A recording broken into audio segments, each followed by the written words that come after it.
It's another Mad Hatter Shows podcast. Appreciate everybody that is tuning in tonight that was ready for this show last week. We got both Daves available tonight, though. No scheduling conflicts, so we're here we are on August 1st. Next Mad Hatter Shows. I'm Neil Snyder. This is Sandy Rusk. Thank you. The revolving seat there. You never know who's going to be sitting in that seat. You never know. But we've had a good time since the last show here. For those of you that are tuning in and don't know what Mad Hatter is, we do live comedy events and special events, music sometimes, all kinds of different things. Primarily, though, comedy. And that's been going on here since 2016. Wow. So we're basically a national company now. If you see us, probably someplace we do comedy or one of our artists is streaming this on their page. So that's what's going on. I know. Almost feel like we should have like a history like the Star Wars that goes along the screen at the beginning and says, in the beginning of Mad Hatter Shows, so they could get the... Because it seems like I start every week off like that. But maybe there'll be some point where I don't have to explain who Mad Hatter Shows is. It'll be like, oh, it's the Mad Hatter Show. Right. Well, we put it out there a lot. Yeah, absolutely. Yeah. Since the last podcast, we've done some things with Shelly Belly. We had our debut with Shelly Belly, and she did a show with Andrew Kahn at the Irving Theater. I think we've got a picture of her meeting me. And we've actually moved, I'll be playing the role of Andrew Kahn on the show in Cincinnati, so I'm her opener in that place. That was a lot of fun there at the Irving, which is kind of our home base. You've been to some Irving shows, right? Yes, and looking forward to one coming up. Yeah. So definitely check out madhattershows.com as the show's going on, so you can see all the stuff that's coming around you. We're going to give some reminders as they pop up, but Michelle Ryder, a.k.a. Shelly Belly, had a lot of her fans there too. You can see it was like a double headliner thing, but a lot of the people looked like they were specifically there for her. They were her people.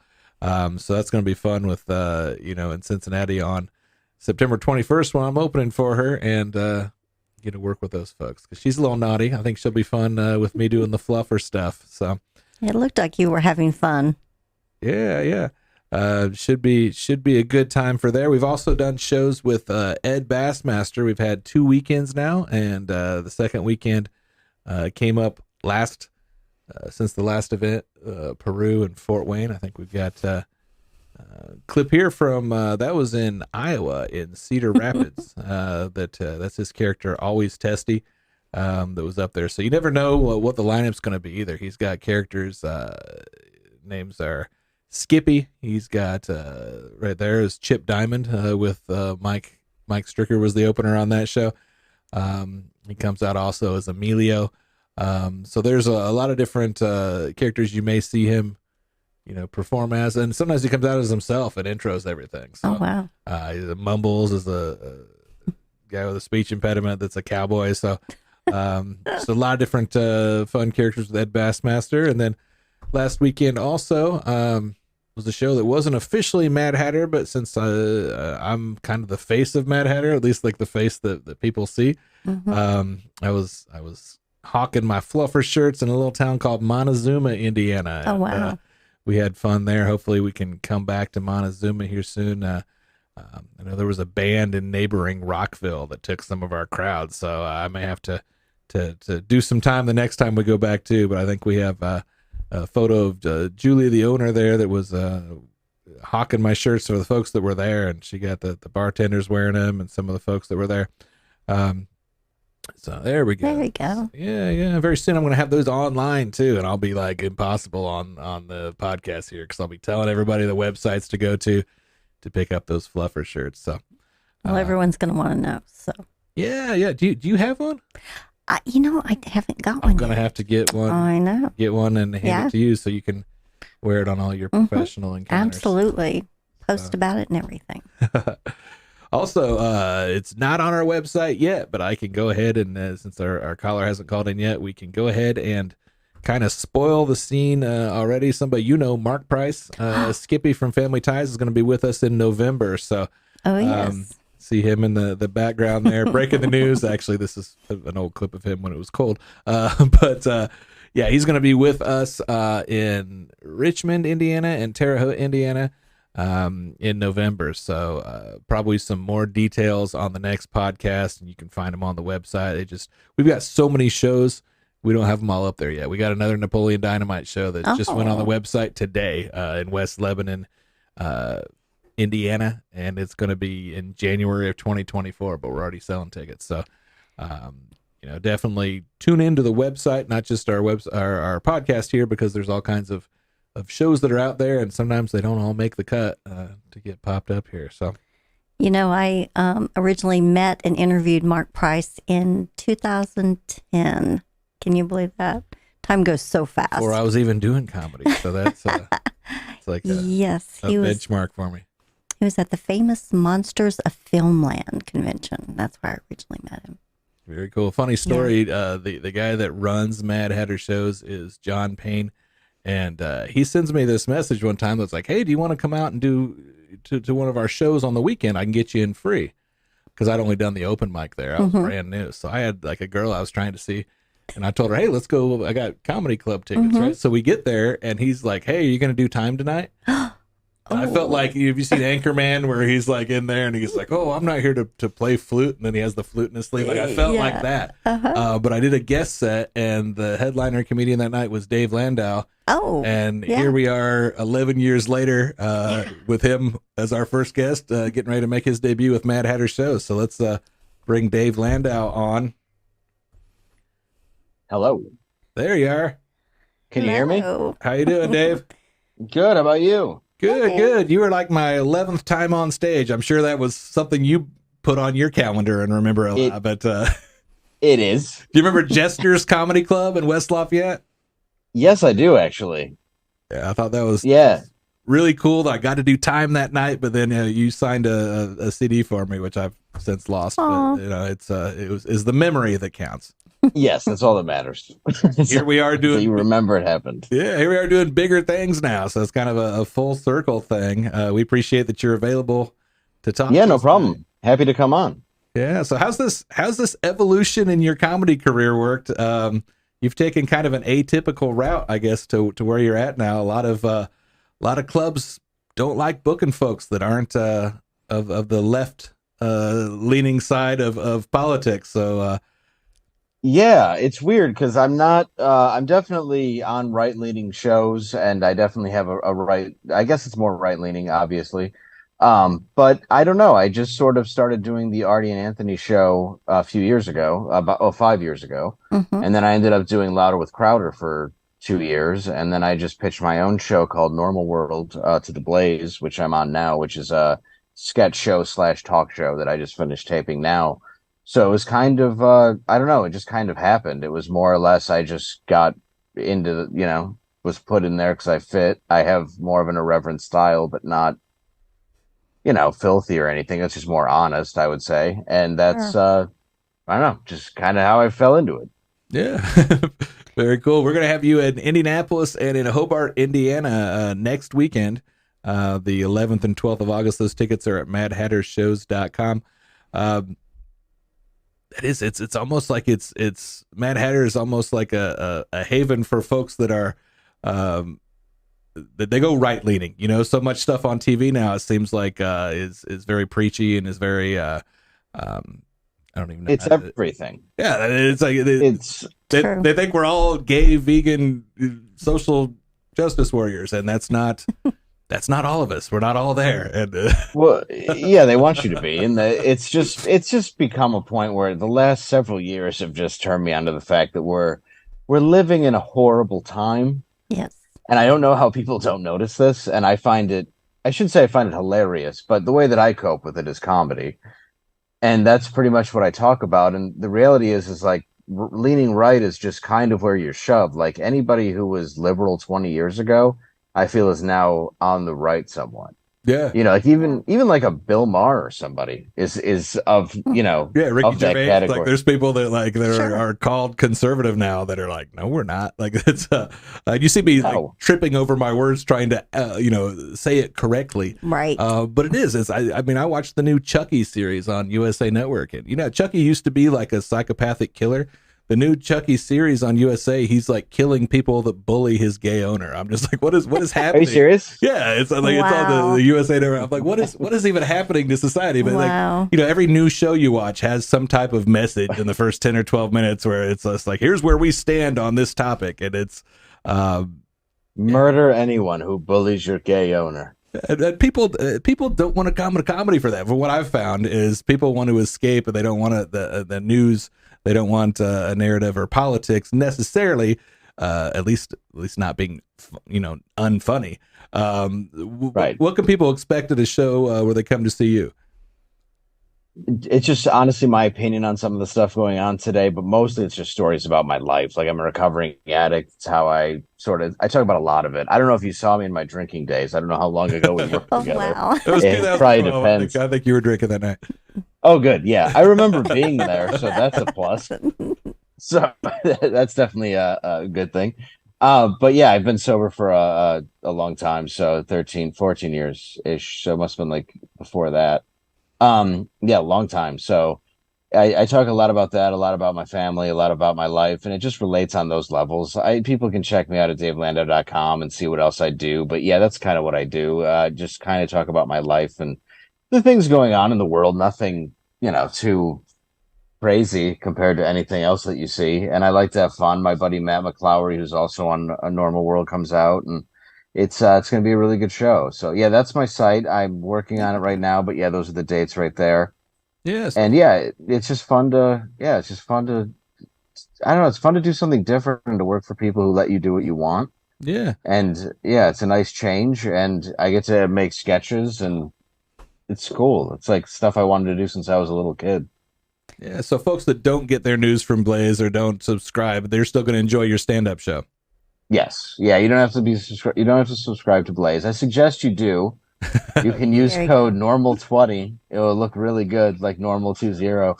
But yeah, you don't have to. And even if you do or don't, I think you're going to enjoy the show. I think you're going to figure out that really everything is just about comedy at this point.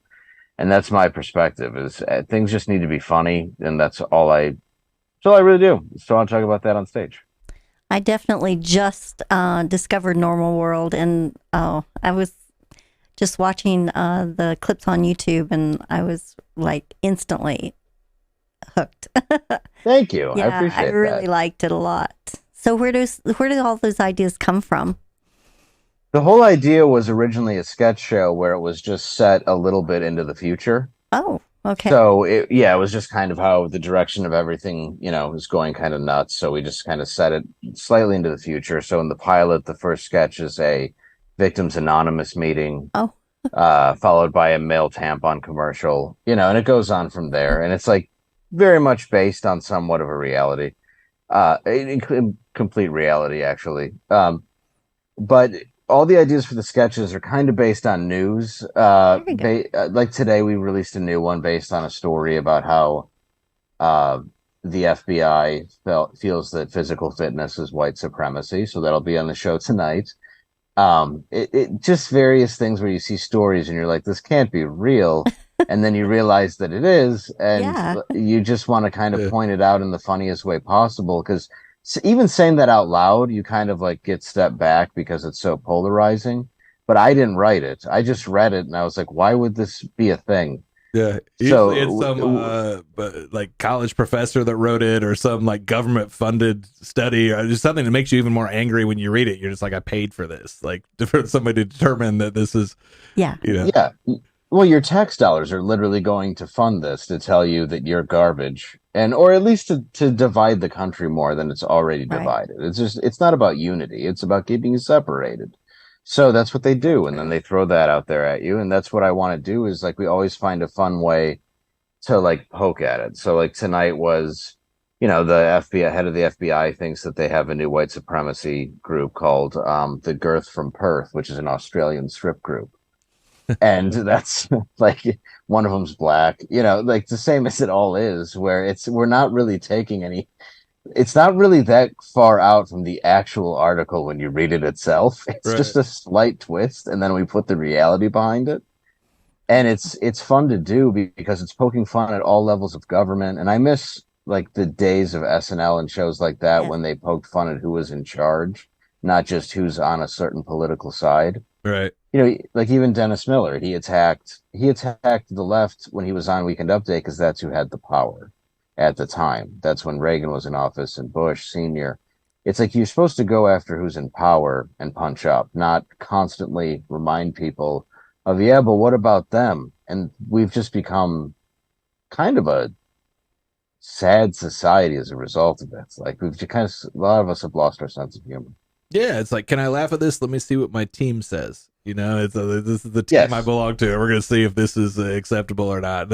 What's funny is when the team decides to turn on each other. That's what I like watching in the media. It's enjoyable. Somebody that But was yeah, incredibly beloved by the left 2 months ago. Like it turns out they tweeted something in 2009, and now it's a pylon. Right. yeah, you have to sacrifice some people to the left. I mean, it's fun to watch like the Kevin Spacey thing because he keeps getting acquitted, like, and he thinks it matters. It's like, no, you're not going to be a movie star anymore. It's not how this works. Like everyone just thinks you're guilty. You're just getting the charges dropped. Yeah. And so many people go. It's a karma thing. I mean, people go after people, you attack people, and then you're surprised when people come back at you when you're sitting vulnerable, and that's really what happens. And I've learned a lot in the last few years of people just willing to throw you under the bus, including like your own family. It's not mine, but like just people out there who will like report their dad because he was at January 6th. Not Yeah. that I'm saying you should have been there, but why would you tell on your dad? Right. Yeah. These are the people calling on call the neighbors 5-year-olds that were out playing basketball during COVID, and they're just like, there's a lockdown, come arrest these kids. Like it was crazy. I don't know if you're on social media. I don't know if you belong to any of the chatter groups, but if you can find some archived stuff from the COVID era, it was insane. And I couldn't function during it in a way of like wrap my head around other people because my mom was a nurse who was super like bipolar and also a germaphobe. So I got that like beaten into me, like how to be clean. Like, so none of it made sense to me. So I just kept traveling and flying and it was great. I had like whole planes to myself. right. Yeah. And people are asking like, you're germophobic. How can you fly? I'm like, a lot of what's happening doesn't make sense to me. Locking people inside and keeping their immune systems failing doesn't seem like a good idea. And I felt that way as a liberal. Like I never understood, like, when did the liberals become the side of like, we're pro-government, take any shot they'll give you? It just seems Right. strange out of nowhere, regardless of what anybody's opinion on the vax is. They Right. just go at you about that. And I was one of the first people who, I was kind of on that side, and so many people were like, you're a red-pilled lunatic. And I'm like, no, there's just logic flaws in this, Yeah. and now half Mhm. those people have walked it back. Like when they So said, if you get too close to people, you can make them sick. So let's limit the store hours and make everyone go in the same door and walk along the same path on the same arrows. Like that made no sense to me.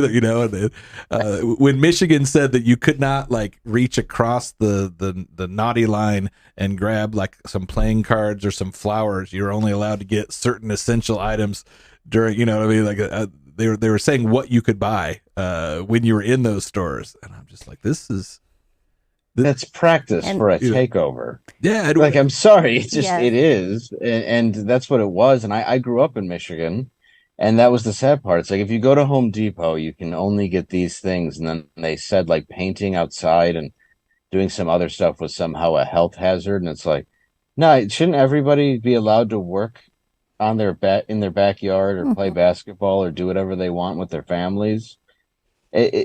It's creepy that it happened, and it's creepy that I think it's going to be tried again.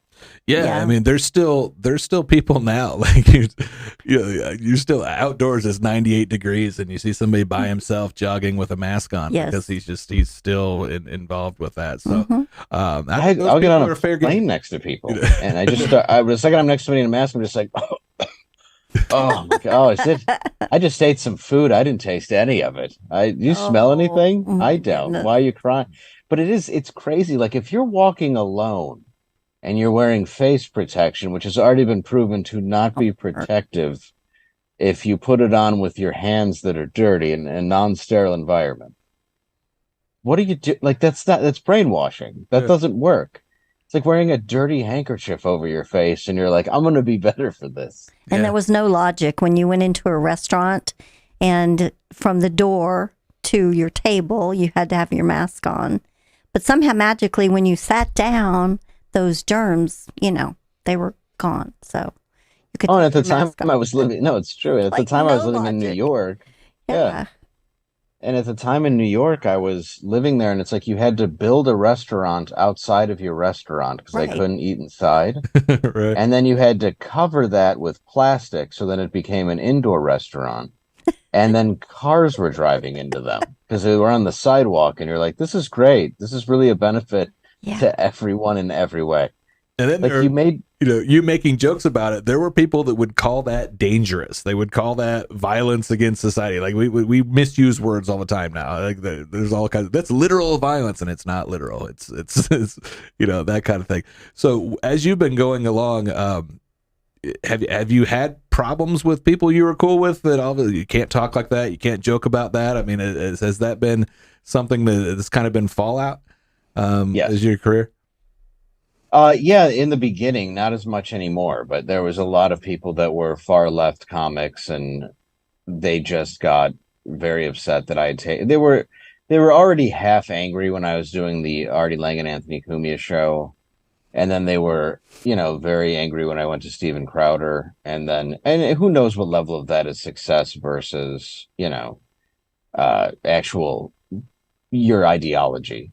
But it was that whole idea of like, he can't be doing that. It's like, okay, well, I'm just on a show making jokes that any of you have made before. And then after that, I've started to do my own show, and I bring on all kinds of comedians who I've never met, and they're from various political fields. And it's like, it's just fun. Like, all I want to do is have fun, because if there's no way a comic can't look at the current state of things and not point out how insane everything is. As a comic, you must have been thrilled with all of the material that as we're talking about it now, there was just a million things that you could talk about. And that must have been, a very difficult time, obviously, but that must have given you a lot of stuff to talk about. Oh, yeah. I mean, even in the Normal World pilot, one of the first things I do is say, I'm wearing a mask. I have a Victims Anonymous group, and I have to pull it down and just say, just make sure you wear it dangling off your face and haphazardly off your ear, just so it gives others comfort. And it was when people were wearing masks all the time. We were just sort of filming it. Mm. And it's just little jokes like that, because even then when you saw it, it didn't add up. And I don't know what happened to just thinking for yourself. And then you say stuff like this now, and people think that it's a copy of something that somebody else said. And it's like, no, it's just what I felt right away, because it just felt dishonest. And I have a certain distrust. Like, my dad got Agent Orange in Vietnam. They did nothing to help him. He passed away when I was a teenager, not to get dark, but wow. It's like, that affected my mom's mental health, all kinds of stuff. So it's like, I'm not going to believe you for no reason. Like, if something's not adding up, don't believe anybody. And it's like, why would I believe them? Like, just to take half your money and lie to you. They're all liars. Yeah. It's a system of liars who are worth millions that work on a public servant salary. Yeah, and hilarious. When I was growing up too, it was the comedians that were, they were the ones that were kind of the message givers. Like, they were the ones that on stage could speak freely. And it seems like now, comedians are a lot of times telling you what you cannot say on stage. We have, I don't know, every show we announce pisses somebody off. There's comments when we're promoting a show, or we get emails, we get hate mail. I'm leaving. I'm not supporting you anymore because you brought this person on, or because you're bringing, like, some of these people. I'm just like, how can you have beef with everyone? But there are, basically, there's an enemy of every comedian that we bring out, or musician. So it's just, it's funny to me now how everybody seems to have an opinion. You weren't coming to the show anyway, shut up and wait for the next one that you're going to go to, and come to that one, because you might enjoy it. We have people from varying backgrounds and varying viewpoints, and sometimes back-to-back nights, sometimes in the same night in different cities. Pick the one you want to go to. Right. And it's like, do you think those people have a sense of humor that are coming out and complaining about who you have? And it goes for both ways. I mean, people get very offended because, a lot of stuff is on social media. They can't read into it. But then a lot of jokes just people think are very literal. And I don't understand, where it's like, you do know I'm kidding, right? Like, even on our show, they will take things we've said as very serious, where it's like, you have to know I'm joking. But the stuff people have gotten mad about, where you're like, I seriously called a gorilla a chimp, and people were furious. And I was like, I'm sorry, I didn't study primates in school. We got to fact check this. Yeah. And it's like, the only difference is you're watching this at home and you have Google, and then you wanted to correct me. Like, you didn't know. You're not an expert on any of this. Yeah. You just have the same search engine everybody else has. And then you're in line like, what you meant to say was, no, what I meant to say fell out of my mouth at the time. It's what I meant to say. Well, awesome. If you're at home right now and you're watching Dave and you want to check him out, but you're nowhere near Indiana, you mentioned a couple of the sites already, but where's the best place to find Dave Landau content online? Probably DaveLandau.com, and then you can just click on my YouTube, Twitter, all that stuff from there, as well as Normal World. And you can go to blazetv.com for Normal World, or if you want to watch it on YouTube, you can do that as well. Awesome. Well, we're going to see you here in a couple weeks, August 11th in Indianapolis and the 12th in Hobart, Indiana. And yes. We lost your face there, but hopefully you're still okay there. Like, they got him. He was too controversial. Yeah. There's 7 men in my house now. No, I'm good. Awesome. All right. Well, we'll see you. Thanks for stopping in here, and welcome to Mad Hatter Shows. Thank you for having me. Thank you. Told you, it's almost like a fraternity, like if you end up doing a Mad Hatter Shows event, then you've been inducted into something. Yeah. We want to bring the interesting folks. So definitely usually keep more vanilla and down the middle here. And I guess I was a little opinionated tonight too. But comedians have to basically recognize that the news is, has different brands. Depending on where you read it from, is going to have different spins, and that in and of itself is funny.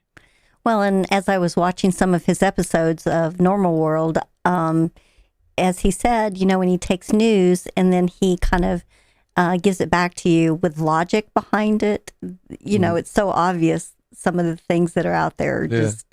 That's like they have no logic. The Babylon Bee site has their offshoot called Not the Bee, and it's like, look, we didn't even make this up. This is right. It looks like one of ours, but it's not ours. So, exactly. So I'm looking forward to his show next week. Yeah, I don't think his shows are as politically charged, though. So I mean, that's something they can check out on Blaze. But you just come out to comedy night for the 11th and 12th. It's going to be funny. So awesome. So we've got another guest calling in here in a few minutes. But we've got some other shows to preview. So.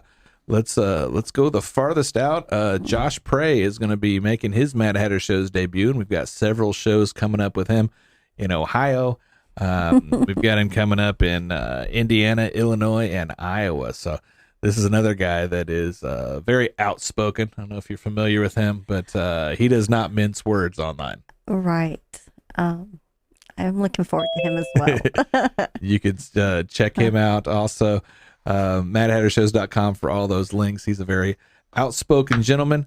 And did I hear a doorbell? A doorbell. This guy is certainly controversial as well. He's maybe the tamer Dave tonight on the show here. Dave Dugan is ready here. Hi, Dave. Need to turn your mic on.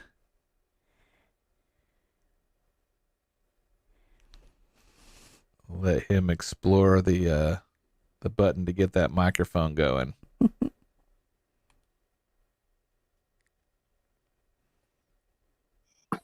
How's that now? There we go. There we go. I was like, this is a gimmick. Like awkward moments. That's the deal. He's going to be doing the mime act.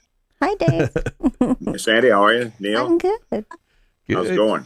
Good. We were talking to Dave Landau, who's tackling some controversial stuff on his show. I heard a little bit of that. Yeah, it was good. Yeah. So when people come to Did he talk about me? He did not. No, of course not. There's people come to the Dave Dugan show. Typically, not a lot of controversy on the stage. More of the absurdities of life, I guess, are the things that you concentrate on. How do you describe your style of humor? Gosh, how do I describe it? Uncalled for, not really necessary. I guess it's just dry and kind of observational, and like you said, and it's not all that confrontational, but it's. I mean, I'm just semi-successful, as you know. It's not. I mean, I'd like to be successful. I would. I mean, I'm not fighting it. It's just, because I like those things that I've always wanted in my life, like a jet ski and a butt lift and or implants. Maybe I need implants. Oh, and a gold cap tooth. That's what I'd like. So, yeah, you can't afford those by working the echo room. I don't think. Can't. I don't know. Can you? I don't know. We can try it. We could start at the Echo Room in Lebanon, Indiana. It used to be Carmack's Pub. They have done a kind of an overhaul with the name. They're turning it into an entertainment venue, and they're bringing in comics. And so you're going to be the second comedian. I think it's very cool. I'm the second guy. The second. I was the first. So it's not a real high bar at this point. But yeah. Well, no, I'm sure that was a good show. Yeah, it was a lot of fun. You've been doing this. You act like you're not successful, but as somebody who's done this for decades and decades, obviously has experienced some success. Tell us a little bit about your path here. This is my this month actually 41st year of doing comedy. I started when I was 9. Very precocious 9-year-old. They called me the White Webster, but. Anyway, it's been going for a while, and I was mocking myself. I guess I've had some breaks and stuff, but I think we've got some pictures of a younger Dave Dugan, a little different look when we get our producer can hunt for that and pull it up here, and you can. Did I be seeing them? I don't see anything. There we go. There we go. Oh. Yeah, that was. Look at you. That was a good style in 1985. That some sort of looks like a hot air balloon. I don't know what I'm wearing. But, that was a Dick Clark show, not Bandstand, but he had late night shows on ABC and stuff. And I was. This will show you how dated it is. I was on that show with the Thompson twins. Was the musical guest. Oh wow! That particular night, but that wasn't my very first. I guess you'd call it national break. So. I was pretty grateful. Oh, look at you. Real nice guy. That looks like a headshot if I've ever seen one. Maybe the first time someone had a headshot taken. Back when you were cosplaying as Kenny G. That was okay. I'll take that. I can take it. You can look at that hair. Need the saxophone there. That's yeah. I'm outdoors today. Can you guys tell? Outdoors this evening. It does not have an outdoors feel. Can you hear wildlife and nature and stuff? Are you in a camper? Is that what's going on? Is that? No, I'm just on the back porch, and just thought it'd be nice to be out here because I like the. We get some fox and coyotes and feral possums. Sometimes a zombie, but tell you that's the thing I'm mostly scared of. I will not be eaten by zombies. That's my. If I have any wish in life, it's not to be eaten by a zombie.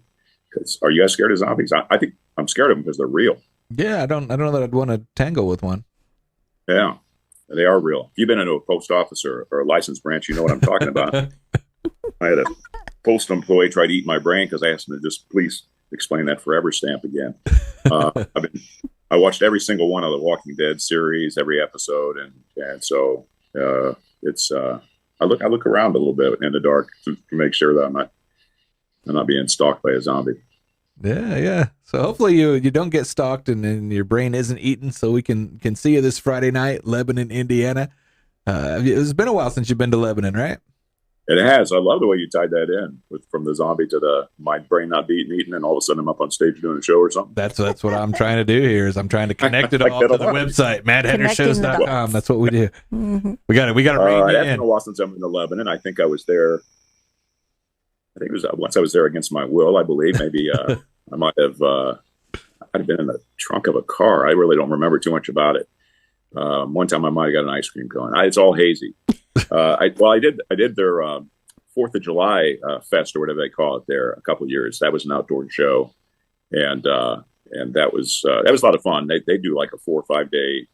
They make a big deal out of it. I don't know if you've ever heard about it, but they bring in a lot of bands and I kind of like, this is the time if you're going to do an outdoor show. We're going to be indoors, I'm sure, at the Echo Room. They're going to let me indoors, right? Yeah, indoor show. But I like the outdoor shows. I don't know why. I did one in a town about the size of Lebanon a couple of summers ago, and it was like 90-some degrees, and they had the stage outdoors there, backed right up to a really nice civic center. That there wasn't anything going on. It was just a really nice theater. But I guess they felt like the outdoors was good enough for me. And you know, and I honestly, I think I'm funnier when there's a heat index and there's more of a risk of you know, getting a tick bite. So I can't complain about any of these shows. I just remembered an outdoor show we did in Goshen, and I wish I'd sent the picture on to the producer. It's too late for that. Yeah.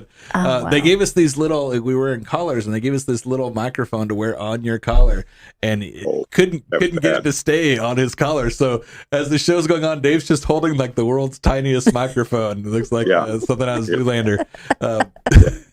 That wasn't that some sort of senior community or something? It was a nursing home. Oh. Yeah, it was like everybody right in front was all in wheelchairs. That was My visual of this is getting better all the time. This is the more you guys talk, Yeah. the more I can see this going down. This is not going to work for me recruiting people to come work for me. But that audience, they love my zombie material.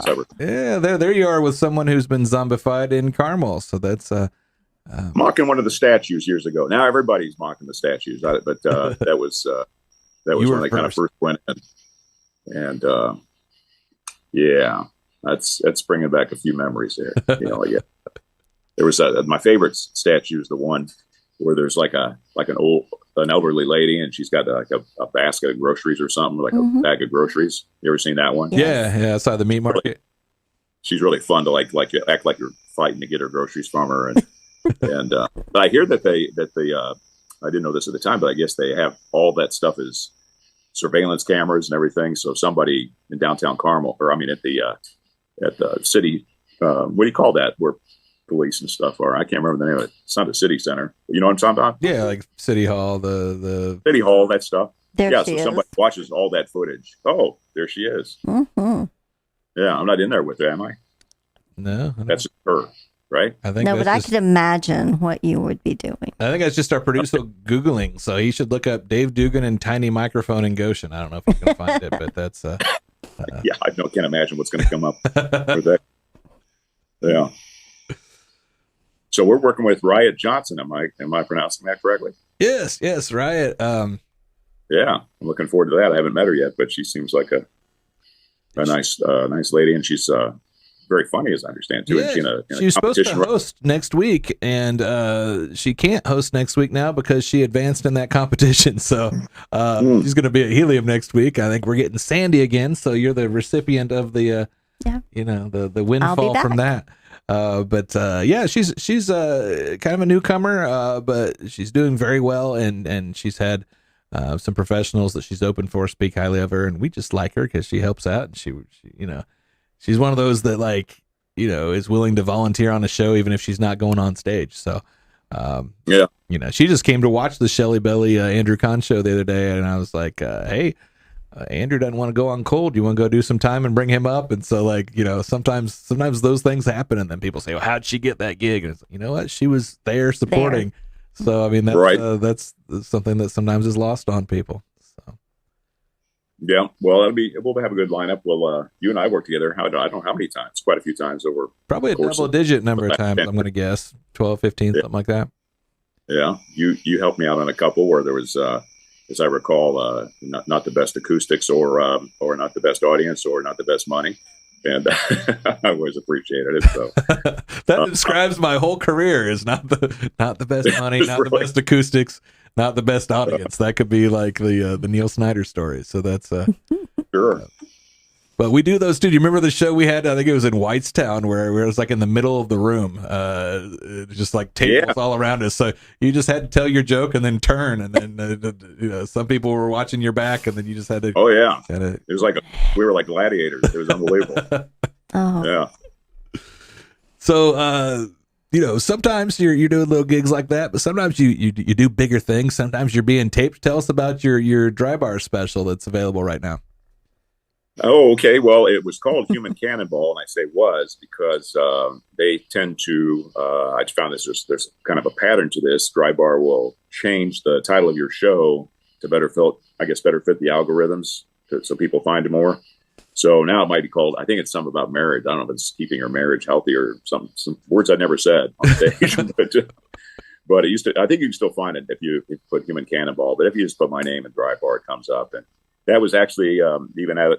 I was talking about that, earlier, that Dick Clark show and some of the stuff I did when I lived in Los Angeles. And Dry Bar was maybe the best produced show of all of them.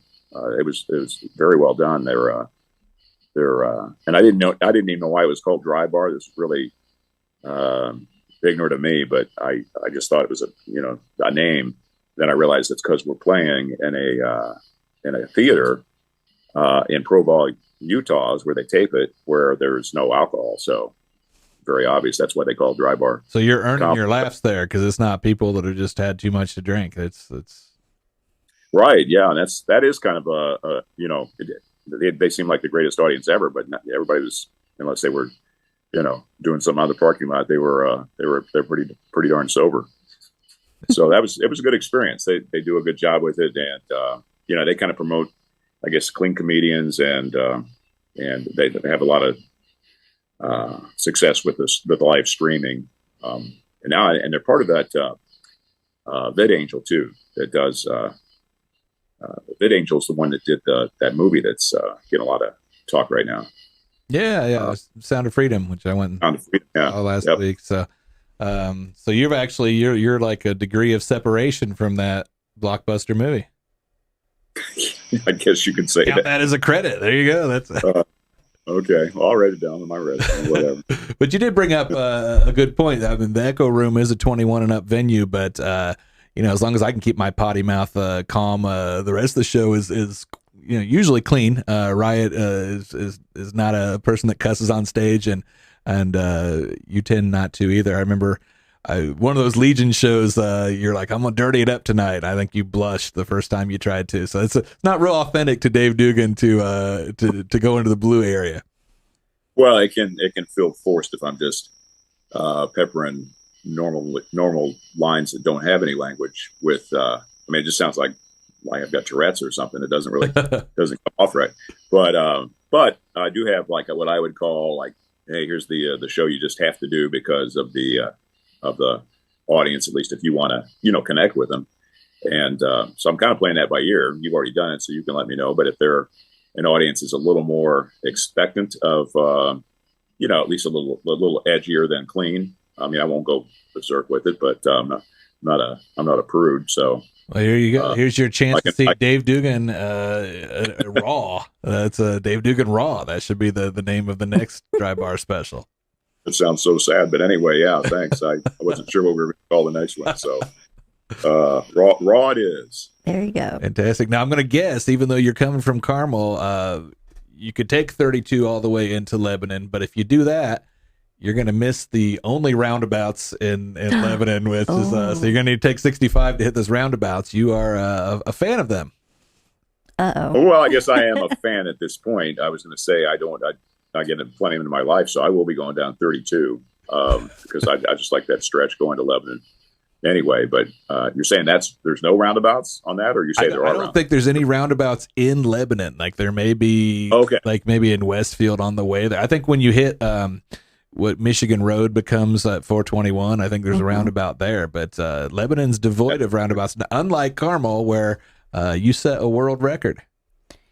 Yes, they're everywhere in Carmel. Yeah, I guess I can talk about it. I mean, I don't know if I can't tell if my family's proud or ashamed, but I attempted this world record of how many laps you could drive around the roundabout, not once but twice, and it's because the world record folks they it turned out after I did that first one back a few years ago, I said I did 717 laps, and there was no word, record of anybody doing that.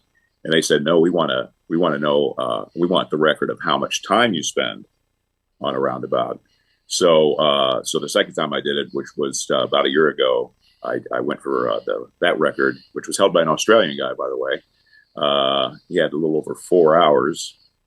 It's kind of revengeful on my part too, because I've never liked the group Air Supply, so I kind of wanted to, and so being from Australia, so I really wanted to pad it a little bit just so somebody wouldn't go out and beat it right away. I think I did 4 hours, 28 minutes, and 6 seconds. Oh, somebody memorized it. Wow! But yeah. And that's a record I would not attempt to beat, because there is no way I could do that without stopping to pee. Like, that's just not in my driving ability. Right. Well, I'm surprised I made it that long. But the thing is that it took a year, almost exactly to the day. I just found out late May that officially is a world record, because we knew we beat the record. But I guess the deal was somebody had to watch every single second of that footage to make sure that I wasn't, stopping in a foodie truck or taking a leak in the bushes or whatever. So, wow.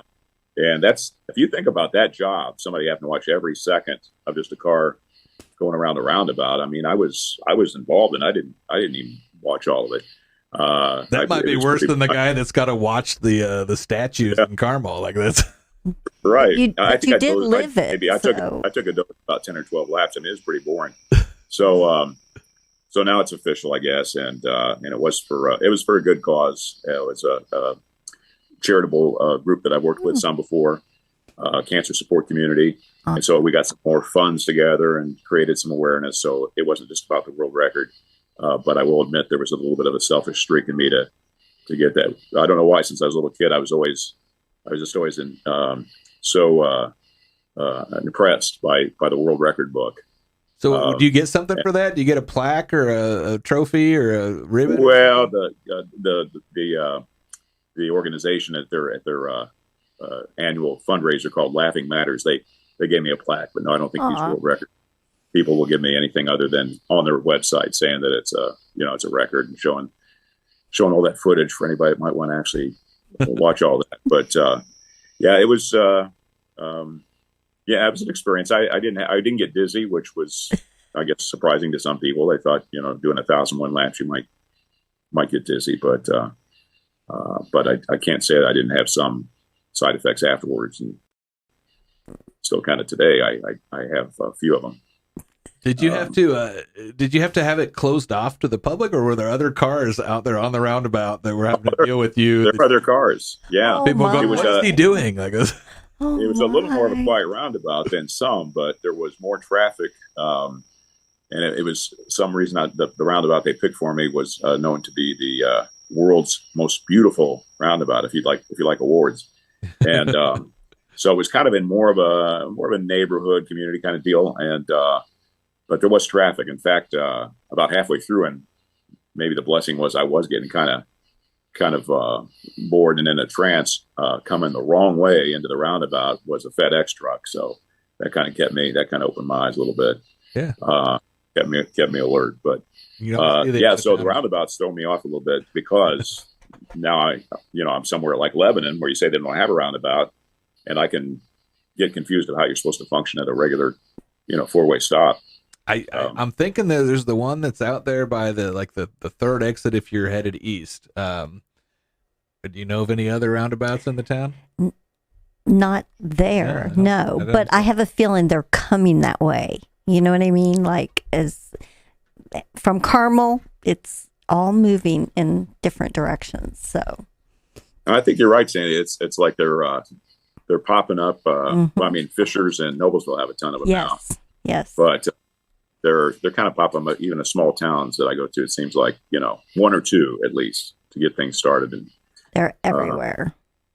So yeah, and before all this world record business started, and I'm certainly not trying to toot my own horn, but I actually entertained here in Carmel at the National Roundabout Conference, where hardly anybody spoke English. They were from all over, mostly European countries. So, went well though. So, went well than our usual shows, Neil. Maybe I just need to have an audience that doesn't really understand what I'm saying. Maybe that would probably be that would make things work for me. That would make it click.